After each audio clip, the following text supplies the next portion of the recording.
Hello, welcome back to my channel. You're with Joanne. Yes, I know I've got the lighting all messed up and everything, but hey, my excuse is I'm in lockdown, right? When in doubt, blame COVID, hey?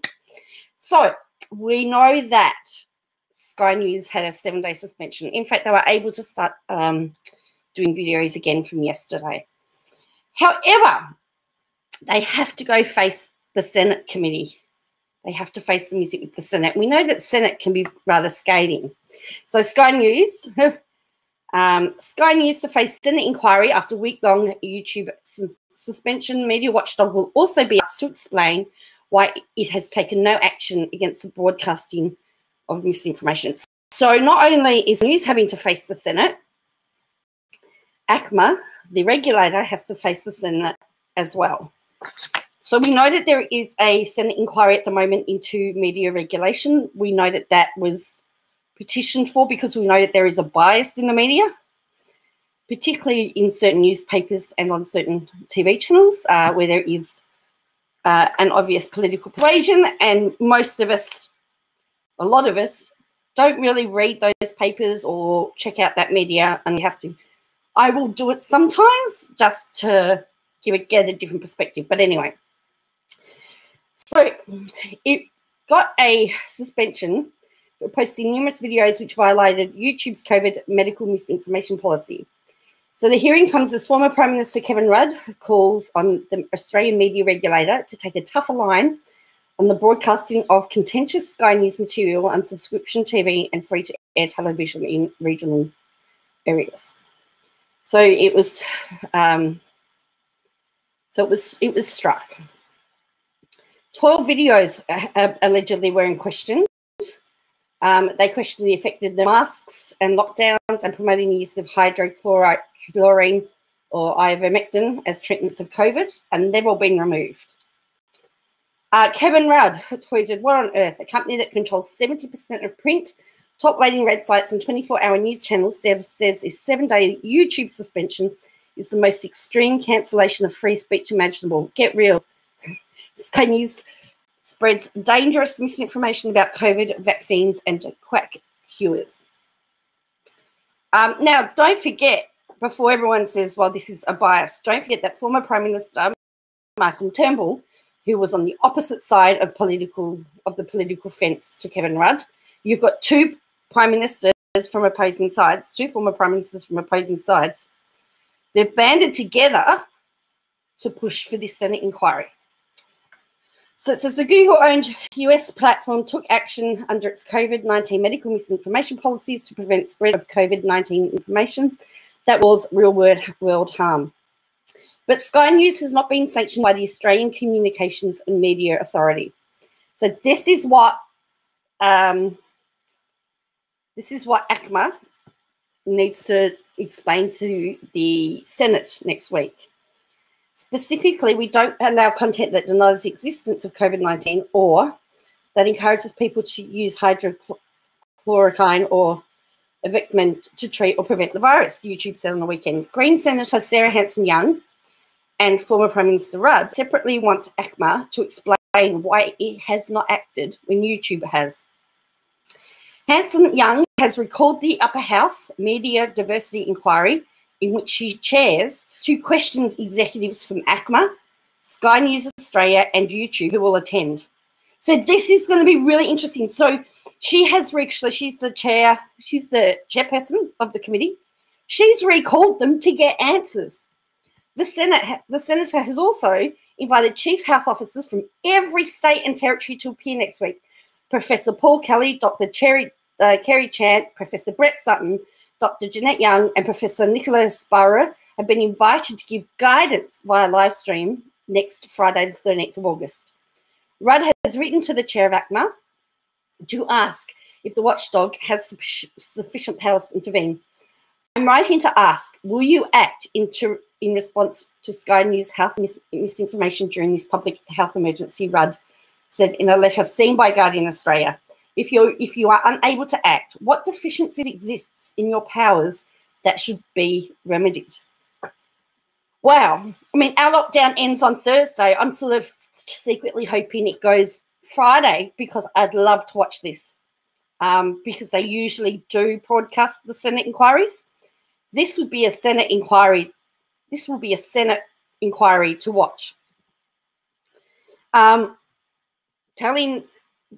that it took YouTube to ban Sky News for misinformation and not the actual regulator. ACMA oversees a co-regulatory regime and generally only acts when complainants are not satisfied with the response from the broadcaster. ACMA said broadcasters have the initial opportunity to respond to audience complaints and take action when they identify they have been breached their code of practice. The co-regulatory scheme is designed to put responsibility directly on the media to balance protection from harmful content with Australians' implied right to freedom of speech and news and current affairs, ACMA said in a statement. So it's a co-regulatory body. So if nobody complains, they don't do anything. Consistent with the co-regulatory scheme, ACMA is monitoring Sky News' response to the ongoing community concerns about its coverage, as well as whether the current code provisions and the way they are managed by broadcasters are accurate. Rudd told ACMA that claims broadcasts on Sky News that Sky included COVID is not a pandemic. The vaccinated are more likely to die than the unvaccinated. Hydroxychloroquine and evenamide are proven safe treatments for COVID-19. The medical profession are concealing these treatments from the public for political purposes, and face masks do not inhibit the spread of COVID-19. While it is unrealistic to believe that we can ever stamp out misinformation, especially in the age of social media, it is essentially alarming that so much of this content has been crafted, distributed by the country's largest media company, News Corporation, principally through Murdoch's Sky News, Rudd wrote. Freedom of expression is essential to the functioning of our democracy, but Australians expect that opinions will have a reasonable basis of fact. Sky News, The Guardian has approached Sky News Australia for comment. Hanson Young said she wanted to ask the media watchdog why the spread of misinformation wasn't allowed on the internet, but appeared to be okay on TV. Google-owned YouTube has taken action to uphold its policies around medical misinformation on its platform, and that is welcome, she said. ACMA appears to be sitting on its hand while a tech giant upholds standards the government regulator doesn't seem to have. So isn't that interesting? Now, I'm making a couple of assumptions here. I'm assuming that the chief health officers from all the states have been, they will be asked about the claims that had appeared on Sky News about whether the vaccinated are more likely to die than the unvaccinated, and about mask wearing, and about the hydroxychloroquine, and I guess they're going to get the medical opinions from the health experts, I guess, to be able to work out. But there's a lot of questions here. And if news is about reporting facts, then someone's personal opinions doesn't really have a place. There's the reporting of facts and there's the giving of opinions. And a fact is, we know lockdowns work. My opinion is that it's a pain in the butt. So, the fact, and opinions.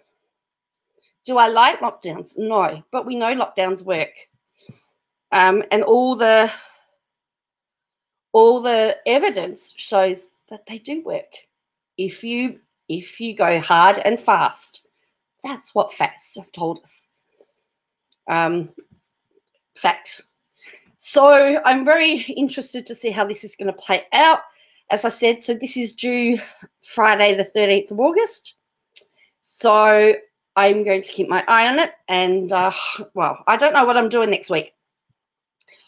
People keep wanting to make plans, and I go, you can't make plans because the Delta strain is an unknown still after all of this time. But, I can't make plans.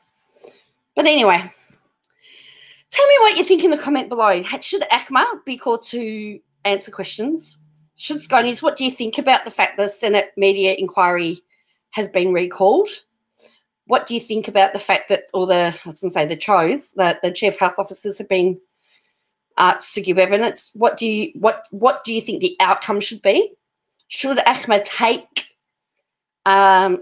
should Sky News Australia be sanctioned for their misinformation?